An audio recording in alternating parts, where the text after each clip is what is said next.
Hello everyone and welcome to Group 1's group project. Group 1 consists of myself, Sean Peck, Chaina Beebe, Scott Boom, and Danelle LaRose. Key points about our model is its unending cyclical approach to learning. It focuses on the learner's needs and past experiences. It builds on previous knowledge as well as allows for the application of new knowledge. It encourages blended learning, and feedback and learning evaluation are key.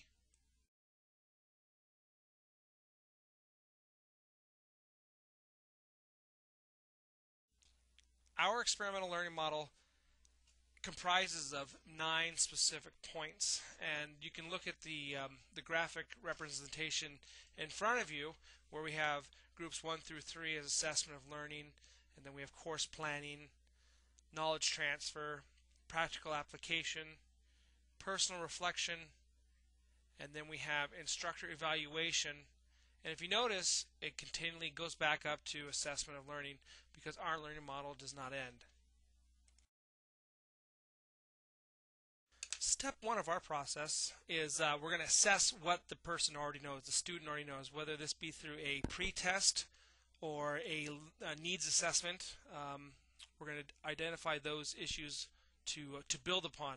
And the pros of this are obviously it reduces wasted time talking about topics that the student's already familiar with. It identifies the knowledge gap if one exists, as well as focus on the training needs that person actually requires. It's like specialized training, if you will. The cons are it can be very time consuming, and it's not the most ideal situation for large informal groups. And it's not ideal for rapid turnaround. And we use the example of say and pray style teaching. The next step is step 2, the assessment of the learning style, where we're going to learn how that learner prefers to learn, because as we all know, as adult educators, all adults learn a different way. The pros of this is it focuses on content rather than translating material, and obviously that's important. Reduce stress on the learner. Obviously there's a lot of anxiety for adults going back to school, and it increases the likelihood of knowledge retention. The cons, it can be difficult to address multiple different learning styles simultaneously and can lengthen the course depending on the material present. Obviously our goal is to accommodate as many people as possible. And next we want to assess why the learner is interested in taking this course.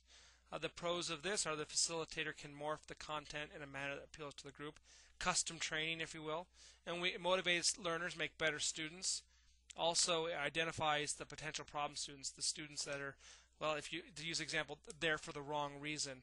The cons of this approach is it may not always be applicable, and adds time to the beginning of the course, and it's differing motivations could lead to awkwardness amongst the learners.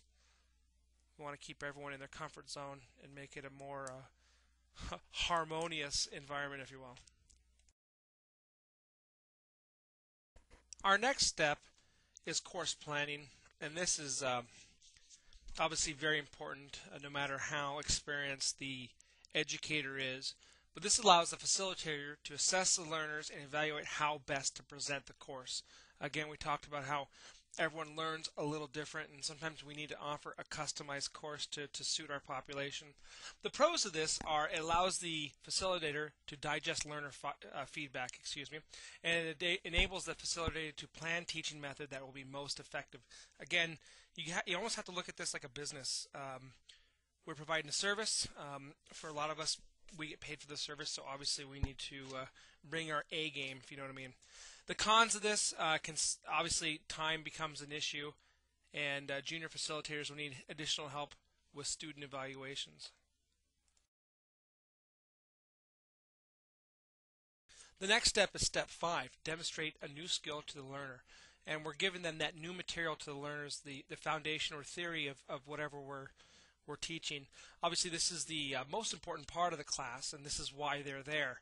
The cons of this is obviously, we've talked about change, and there's obviously a certain amount of apprehension to change, and the learner may or may not feel that. And the material may not be retained by learners if it is presented poorly. And that all comes back to This is a business, customer service. We need to bring the best product possible to our customers. So this con can be overcome by practice and experience. Step 6 in our process is we provide a link back to previous knowledge. We connect new knowledge with the learner's existing knowledge. So we're building, basically. We took that foundation and we're adding to it. The pros are it ensures a high rate of retention and understanding. It reduces stress over new learning, or new material, because it's not completely foreign to the person, and it's proven effective time and again. The cons are it can be very time consuming, especially with the varied backgrounds of our students, and it's not always guaranteed to stick with the learner.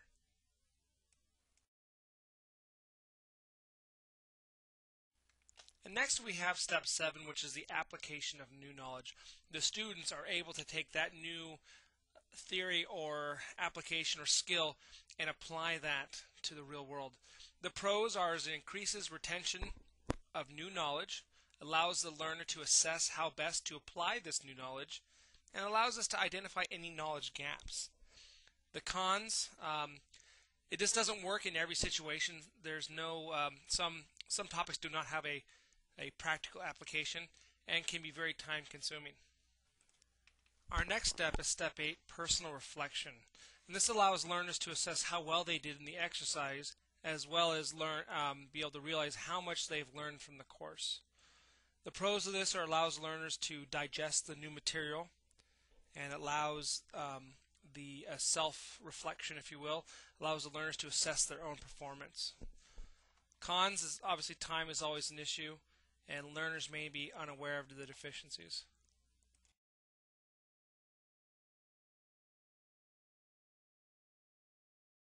And our final step, well, not really the final because it's cyclic and continues to go around, is the instructor evaluation. And this allows the course facilitator to provide feedback to the learner.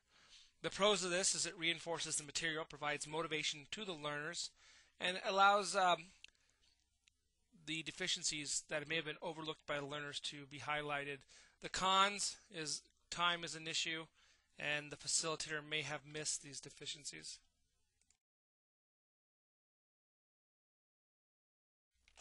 So in conclusion, we feel we all come from varying backgrounds, and this model can be is a potluck, if you will, of different theories and philosophies.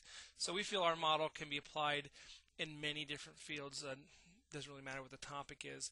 We do want to point out that there's obviously exceptions to every rule, and we feel that our model is best used as a guide. Feel free to add or take from it.